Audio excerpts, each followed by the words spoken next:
नमस्कार, मैं अमृत तिवारी और आप देख रहे हैं इंडिया न्यूज़ पंजाब हिमाचल। बढ़ते हैं खबरों की तरफ। बात करते इस वक्त की बड़ी खबर की। लहरागागा में कोरोना बम जो है एक तरह से फूटने की खबर है। एसएचओ की रिपोर्ट यहां पे पॉजिटिव आई है। 2 दिन पहले यहां पे एक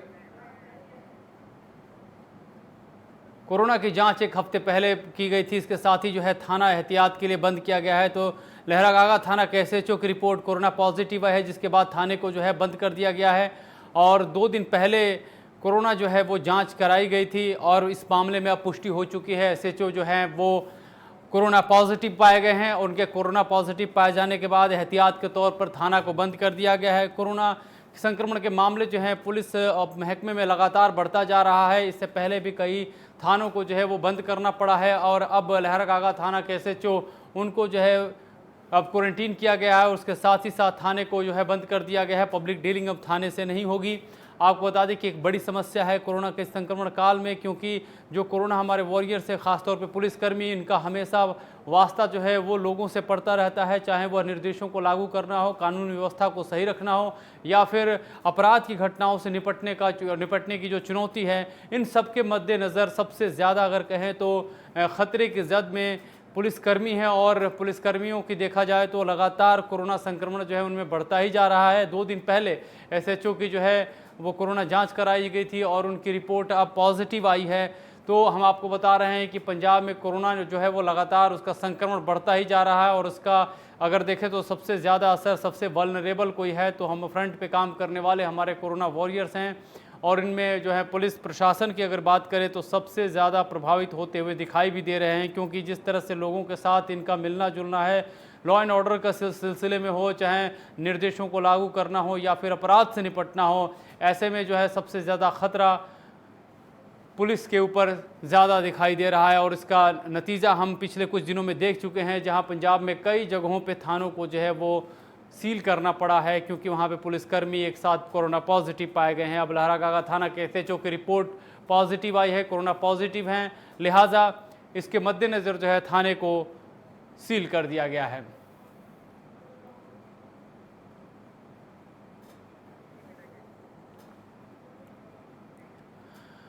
गुरदासपुर के जहरीली शराब मामले में पुलिस की कार्रवाई जारी है। आपको बता दें कि मरने वालों की जो है संख्या जो है वो 45 पहुंच गई है।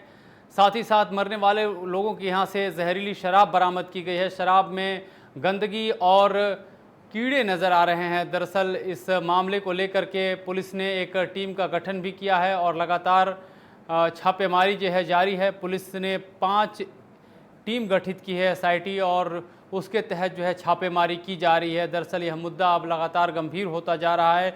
इसी के मद्देनज़र सरकार भी जो है अब कोई ढील नहीं देना चाहती और इसके लिए लेकर के प्रशासन जो है लगातार छापेमारी कर रहा है। हालांकि सवाल तो उठाए जा रहे हैं कि यह काम चूँकि पहले होना चाहिए था, जिस युद्ध स्तर पे अभी छापेमारी चल रही है, टास्क फोर्स पहले बनाए जाने चाहिए थे। और पहले भी कच्ची शराब, जहरीली शराब की खबरें जो आ रही थी, उसको वक्त रहते ही इनसे जुड़े हुए जो तस्कर हैं, जो बड़े लोग हैं जो इसमें शामिल हैं, उनको बेनकाब करते हुए उनके खिलाफ कार्रवाई की जानी चाहिए थी। ਸਾਨੂੰ ਇਨਫੋਰਮੇਸ਼ਨ ਸੀ ਕਿ ਇੱਥੇ 2 ਜਣਿਆਂ ਦੀ ਡੈਥ ਹੋਈ ਹੈਗੀ ਹੈ ਤੇ ਉਹ ਸਭ ਕੀਤਾ ਜਾ ਰਿਹਾ ਕਿ ਅਲਕੋਹਲ ਦੇ ਨਾਲ ਹੋਈ ਹੈ। ਉਹੀ ਅਸੀਂ ਵੈਰੀਫਾਈ ਕਰਨ ਆਏ ਸੀਗੇ। ਹੁਣ ਉਹਨਾਂ ਦੇ ਜਿਹੜੇ ਫੈਮਿਲੀ ਮੈਂਬਰਸ ਨੇ ਉਹਨਾਂ ਦੇ ਬਿਆਨ ਲਿਖੇ ਹੈਗੇ ਆ, ਜਿਸ ਤਰੀਕੇ ਨਾਲ ਵੀ ਉਹ ਕਹਿਣਗੇ ਔਰ ਸਟੇਟਮੈਂਟ ਦੇ ਹਿਸਾਬ ਨਾਲ ਕਰ ਅਮਲ 'ਚ ਲਿਆਂਦੇ। बटाला में जहरीली शराब से 8 लोगों की मौत हो चुकी है। मृतकों के घरों में मातम पसरा हुआ है। पीड़ित परिवारों का कहना है कि हम उनके द्वारा जो कुछ कहा गया है वो हम आपको सुनाते हैं कि पीड़ित परिवार क्या कहना चाहते हैं, उनकी दिल की बात क्या है, हम आप तक पहुँचाएँ। ये आप देखिए। कोई नहीं, शाम का टाइम ही 7 वजे ना आके ते विलन ला पिया खड़ी ते बैठा था ये ते इहनूं पुछया की गल होंदी, कहना मेरे पेट 'च ना दर्द होंदी है। मैं दर्द की काहदी दर्द तैनूं होंदी है, कहना मेरे बहुत दर्द होंदी है। इन्ने च भाई रौला पै गया कि शराब के नाल बंदे मरनगे ते इहनूं पुछया मैं कि की गल है, तैनूं दर्द काहदी होंदी? मैं शराब ते नहीं किते पी के आया। कहंदा आहो मैं पीती है शराब। मैं किहदे कोल शराब पी के आया? कहंदा मैं फौजन को पी के आया वां। कहंदा मैनूं बचा लो, मेरा बड़ा बुरा हाल है।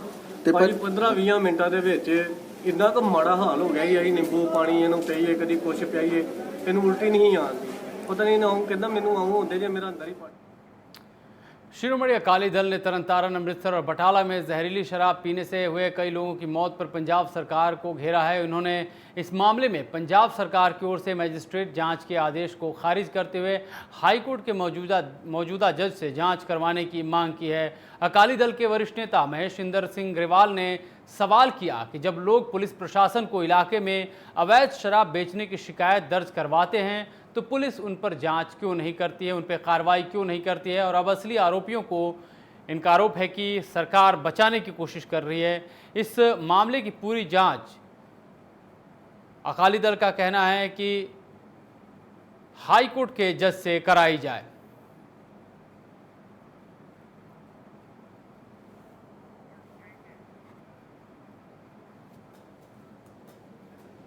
ਕੱਢੀ ਹੋਈ ਸ਼ਰਾਬ ਨਾਲ ਲੋਕਾਂ ਦੀਆਂ ਬਹੁਤ ਮੌਤਾਂ ਹੋ ਗਈਆਂ। ਜੋ ਅੱਜ ਸਵੇਰ ਤੱਕ ਇਤਲਾਹ ਹੈਗੀ ਆ 41 ਮੌਤਾਂ ਹੋ ਗਈਆਂ ਤੇ ਤਕਰੀਬਨ 5 ਬੰਦੇ ਆਪਣੀ ਨਿਗਾਹ ਗਵਾ ਚੁੱਕੇ ਨੇ। ਇਹ ਪੰਜਾਬ ਸਰਕਾਰ ਨਸ਼ਿਆਂ ਦੀ ਜਿਹੜੀ ਹੋਂਦ ਨੂੰ ਖਤਮ ਕਰਨ ਦੇ ਨਾਮ ਨਾਲ ਬਣੀ ਸੀਗੀ। ਅੱਜ ਜੋ ਨਸ਼ਿਆਂ ਦਾ ਭੰਡਾਰ ਇਹ ਸਰਕਾਰ ਵਰਤਾ ਰਹੀ ਹੈ, ਸ਼ਾਇਦ ਪੰਜਾਬ ਦੇ ਇਤਿਹਾਸ ਵਿੱਚ ਕਦੇ ਗੱਲ ਨਹੀਂ ਹੋਈ। ਪਹਿਲੀ ਗੱਲ, ਜਿਹੜੇ ਪੁਲਿਸ ਬੰਦਿਆਂ ਨੇ ਬਿਨਾਂ ਪੋਸਟਮਾਰਟਮ ਦੇ ਇਹ ਕਹਿ ਕੇ ਕਿ ਹਾਰਟ ਫੇਲ ਨਾਲ ਮਰੀਆਂ ਮੌਤਾਂ ਹੋਈਆਂ ਨੇ, ਸੰਸਕਾਰ ਕਰਾਏ, ਉਹਨਾਂ 'ਤੇ ਕੇਸ ਦੇ ਸਬੂਤ ਖਤਮ ਕਰਨ ਦਾ ਪਰਚਾ ਕੀਤਾ ਜਾਵੇ। ਉੱਪਰ ਤੱਕ ਪੁਲਿਸ ਵਾਲੇ ਆ ਜਿਹੜੇ ਇਹਨਾਂ 3 ਜ਼ਿਲ੍ਹਿਆਂ ਦੇ ਉਹ ਸਸਪੈਂਡ ਕੀਤੇ ਜਾਣ। ਐਂਡ ਸਭ ਤੋਂ ਵੱਡੀ ਗੱਲ ਹੈ ਕਿ ਮੌਜੂਦਾ ਸਿਟਿੰਗ ਹਾਈ ਕੋਰਟ ਜੱਜ ਦੀ ਨਿਗਰਾਨੀ ਹੇਠ ਕੱਲੀ ਇਹੀ ਦੁਖਾਂਤ ਨਹੀਂ, ਪੰਜਾਬ 'ਚ ਨਜਾਇਜ਼ ਵਿਕ ਰਹੀ ਸ਼ਰਾਬ, ਪੰਜਾਬ 'ਚ ਨਜਾਇਜ਼ ਬਣ ਰਹੀ ਸ਼ਰਾਬ सारी दी तस्दीक की जाए, जांच की।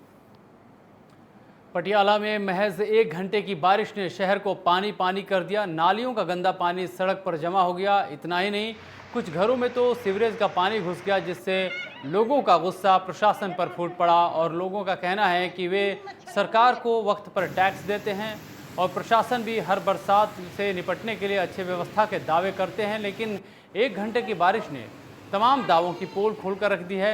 ऐसे में लोगों ने व्यवस्था से, जो शासन और प्रशासन है उसके खिलाफ जो है अपना गुस्सा, अपना रोष जाहिर किया है।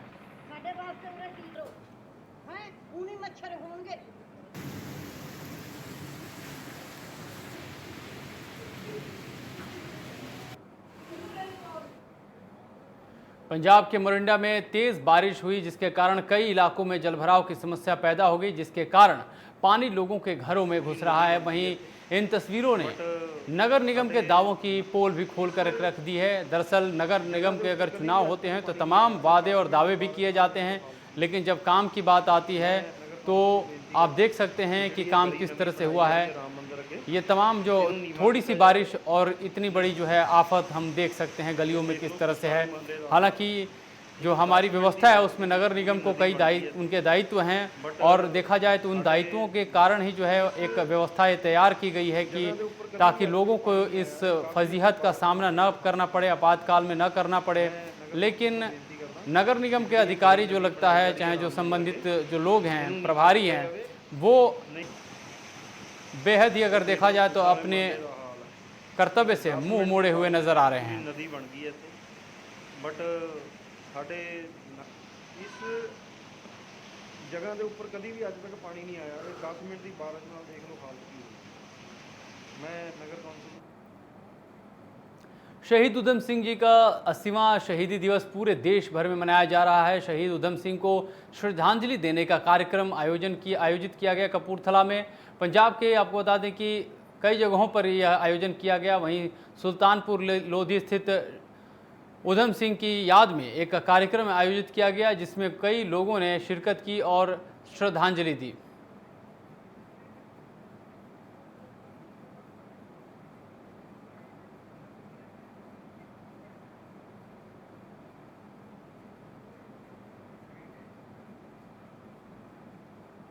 शहीद उधम सिंह मेमोरियल ट्रस्ट के समूह मैंबर ते अहुदेदार, पंजाब सहत सभा के सुल्तानपुर लोधी के सारे कारकुन ते अहुदेदार और बार एसोसीएशन सुल्तानपुर लोधी के सारे एडवोकेट साहबान, प्रधान ते साथी, असी सारे शहीद आजम साहब उधम सिंह जी नूं उन्हां दे 80वें शहीदी दिवस ते शरधा दे फुੱਲ ਤੇ ਨਮਨ ਕਰਨ ਆਏ ਹਾਂ।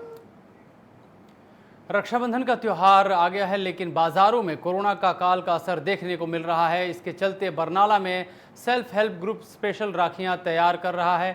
इन पर कोविड-19 को लेकर कुछ मैसेजेस भी लिखे गए हैं, जैसे मास्क पहनो, मिशन फतेह, सामाजिक दूरी बनाए रखो, हाथ धोएं, कोविड-19 सफाई रखो जैसे अन्य मैसेज राखियों पर लिखे गए हैं, ताकि लोग कोरोना के काल में त्यौहार के अच्छे से मना सकें और साथ ही साथ सावधानियां भी बरत सकें। एक संदेश भी इस त्यौहार के जरिए देने की कोशिश की गई है।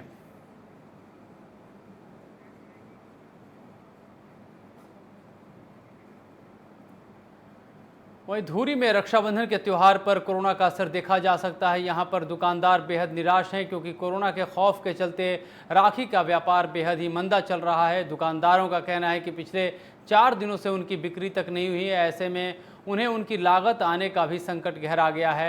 दरअसल कोरोना के चलते लोग राखी के त्यौहार को पहले जैसा नहीं मना रहे हैं। संक्रमण के डर से दुकान तक भी लोग नहीं पहुंच पा रहे हैं। ऊपर से एहतियात भी ज़रूरी है और दिशा निर्देशों का पालन भी। ऐसे में समस्या दुकानदारों की रोज़ी रोटी पर आ गई है और बिक्री नहीं होने से जो उनकी लागत है उसके भी जो है एक तरह से लाले पड़े हुए हैं। और दुकानदारों की चिंता इस बात की है कि जो उन्होंने पैसे लगा दिए हैं राखियों के ऊपर, वो उसकी बिक्री जो है वो कम से कम हो और उनके पैसे जो लागत है वो कम से कम आ जाए।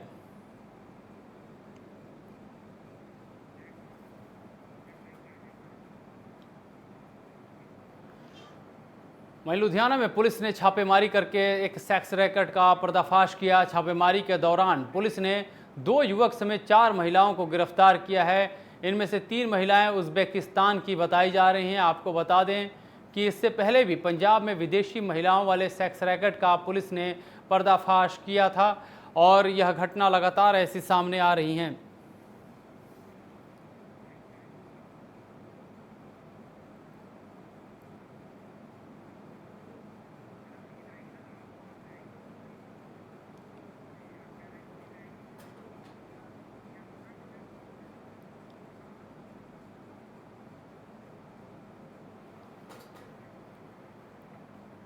वहीं देश भर में ईद उल अजहा का त्यौहार बड़े धूमधाम से मनाया गया। कोरोना के चलते मुस्लिम समाज त्यौहार को हालांकि सादगी से मनाया। इसी कड़ी में नाहन में भी लोगों ने एहतियात के साथ त्यौहार मनाया और लोगों ने घरों में ही नमाज अदा की।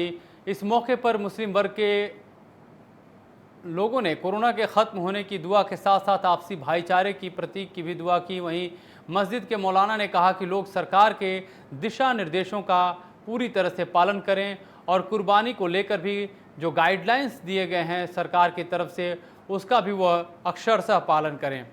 तो आपको बता दें कि मुस्लिम समाज की तरफ से बकरीद मनाई जा रही है और इसको लेकर के बड़ी ही सादगी से मनाई गई, क्योंकि बाहर किसी भी तरह के जमघट पे प्रतिबंध है। उसके मद्देनज़र लोगों ने अपने घरों में ही नमाज अदा की और दुआएं मांगी।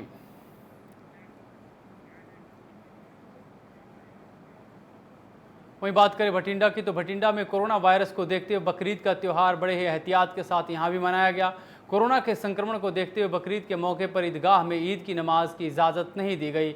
मुस्लिम समाज ने भी प्रशासन के साथ सहयोग करते हुए ईदगाह में नमाज अदा करने से परहेज़ किया और घर में ही नमाज अदा की। लोगों का कहना है कि चूँकि कोरोना की महामारी है, ऐसे में सावधानी बेहद ज़रूरी है, लिहाजा घर में ही नमाज अदा करके त्यौहार मनाया जा रहा है।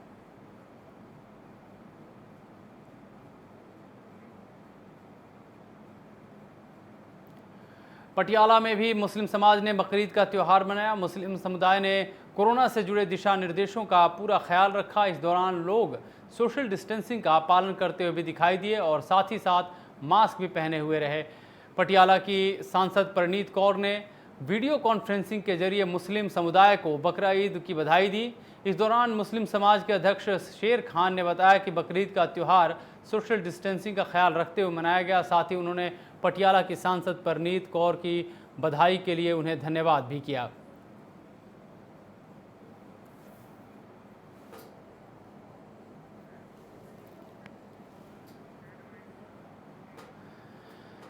देश भर में आज 1 अगस्त को ईद जैसे कि हम बता रहे हैं मनाई जा रही है। इसको लेकर के मलेरकोटला में भी लोगों ने अपने घर में नमाज अदा की। कोरोना को देखते हुए यहाँ भी काफ़ी सावधानियाँ बरती गई। इसके मद्देनज़र लोगों ने नमाज अदा करते समय सोशल डिस्टेंसिंग का भी ख्याल रखने की पूरी कोशिश की। एक दूसरे से ही ईद की बधाई भी दी। साथ ही साथ किसी भी ज़्यादा जमघट से लोगों ने परहेज़ किया।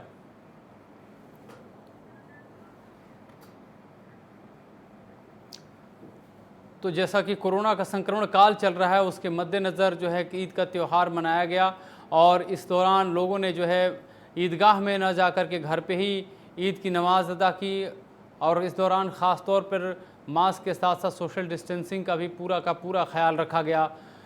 मुस्लिम समाज की तरफ से कहा गया कि जो भी सरकार की तरफ से दिशा निर्देश हैं उनका पालन किया जाएगा और किसी भी तरह की कोई भी कोताही या गलती नहीं की जाएगी जिसके चलते कोरोना संक्रमण जो है वो फैले। वहीं जलंधर के मशहूर पतीसा की दुकान में अचानक सुबह आग लग गई, जिसके बारे में दुकान के मालिक अशोक छाबड़ा का कहना है कि उन्हें सुबह 5 बजे दुकान में आग लगने की सूचना मिली थी। इसके बाद उन्होंने दमकल विभाग को सूचित किया। मौके पर पहुंचे दमकल विभाग ने 3 से 4 घंटे की कड़ी मशक्कत के बाद आग पर काबू पाया। तो ये तस्वीरें हम दिखा रहे हैं जहां आग लगी थी और मौके पर पहुंचे दमकल विभाग को काफ़ी कड़ी मशक्कत करनी पड़ी और उसी के चलते काफ़ी देर बाद जो है आग पर काबू पाया जा सका। लेकिन तब तक दुकान में रखे सामान जो थे, वो माल जो था वो जल करके राख हो गया।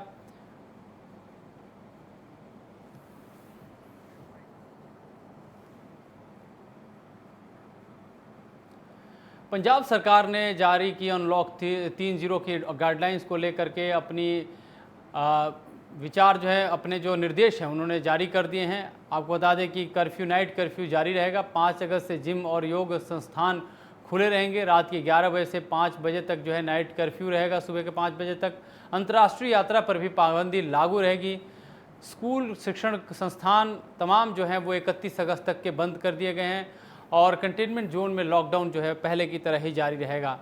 आपको बता दें कि पंजाब सरकार ने पहले स्पष्ट किया था, जब केंद्र सरकार ने अनलॉक 3 को लेकर के जब अपने दिशा निर्देश दिए थे, उसके बाद पंजाब सरकार ने कहा था कि तमाम जो ज़िलों के डीसी हैं उनके सुझाव के आधार पर ही सरकार फैसले लेगी और उसी के मद्देनज़र यह फैसला लिया गया है। हालांकि ज़्यादा ढील नहीं दी गई है, लेकिन पहले की अपेक्षा बात कही जाए ढील की तो जिम और योगा सेंटर्स को जो है वो छूट दी गई है। 5 अगस्त से जिम खुल जाएंगे, योगा सेंटर्स खुल जाएंगे, लेकिन जो बाकी एहतियात हैं, जो बाकी पाबंदियां हैं, वो बदस्तूर जारी रहेंगी।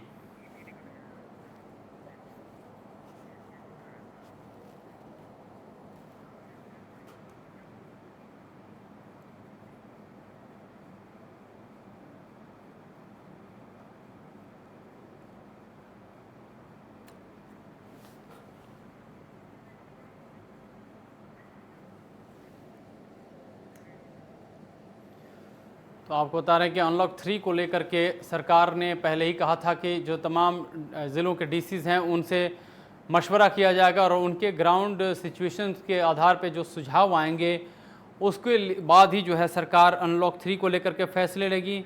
और इसी फैसले को बाद जो है आपको बता दें कि पंजाब सरकार ने जो है बहुत ज़्यादा ढील नहीं दी, क्योंकि पंजाब में लगातार कोरोना संक्रमण के मामले बढ़ते जा रहे हैं और स्थिति बेहद ख़राब होती जा रही है और इसके मद्देनज़र पंजाब सरकार ने जो है वो फैसले काफ़ी सख्त ही रखे हैं।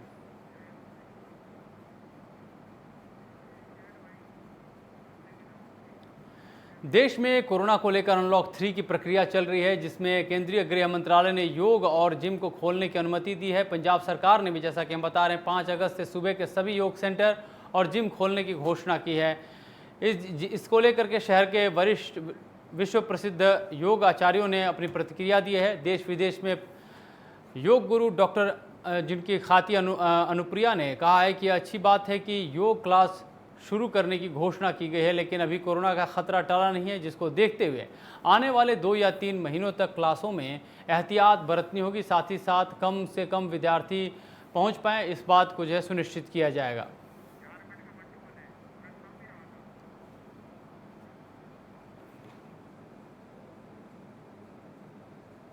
कोरोना ਨੂੰ ਲੈ ਕੇ ਅਨਲੌਕ 3 ਦੀ ਪ੍ਰਕਿਰਿਆ ਸ਼ੁਰੂ ਹੋ ਚੁੱਕੀ ਹੈ। ਇਸ ਵਿਚਾਲੇ ਹੁਣ ਜਿਹੜੇ ਜਿਮ ਹਨ, ਇਸ ਤੋਂ ਇਲਾਵਾ ਜਿਹੜੇ ਯੋਗ ਸੈਂਟਰ, ਉਹਨਾਂ ਨੂੰ ਖੋਲ੍ਹਣ ਦੀ ਆਗਿਆ ਦੇ ਦਿੱਤੀ ਗਈ ਹੈ। 5 ਅਗਸਤ ਤੋਂ ਸਾਰੇ ਯੋਗ ਸੈਂਟਰ ਤੇ ਜਿਮ ਜਿਹੜੇ ਖੁੱਲ ਜਾਣਗੇ।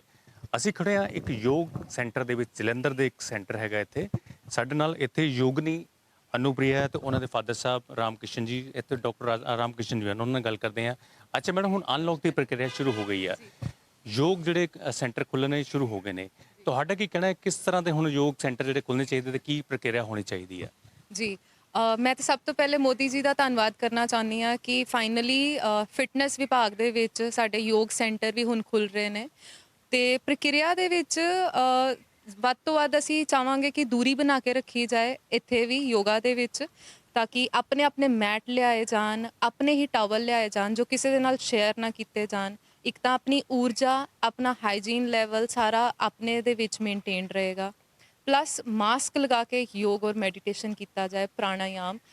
ਨੋ ਡਾਊਟ ਪ੍ਰਾਣਾਯਾਮ ਜਾਂ ਮੈਡੀਟੇਸ਼ਨ ਅਸੀਂ ਮਾਸਕ ਲਗਾ ਕੇ ਪ੍ਰੋਪਰਲੀ ਕਰ ਨਹੀਂ ਪਾਵਾਂਗੇ, ਪਰ ਅਸੀਂ ਇੱਕ ਉਹਨਾਂ ਨੂੰ ਟੈਕਨੀਕ ਦੱਸ ਦਾਂਗੇ ਤਾਂ ਕਿ ਉਹ ਘਰ ਜਾ ਕੇ ਆਪਣਾ ਹੋਮਵਰਕ ਉਸ ਚੀਜ਼ ਨੂੰ ਪ੍ਰੈਕਟਿਸ ਦੇ ਵਿੱਚ ਕਰ ਸਕਣ ਤੇ ਘੱਟ ਤੋਂ ਘੱਟ ਜਨਤਾ ਅਸੀਂ ਆਪਣੀਆਂ ਕਲਾਸਾਂ ਦੇ ਵਿੱਚ ਲਿਆਵਾਂਗੇ।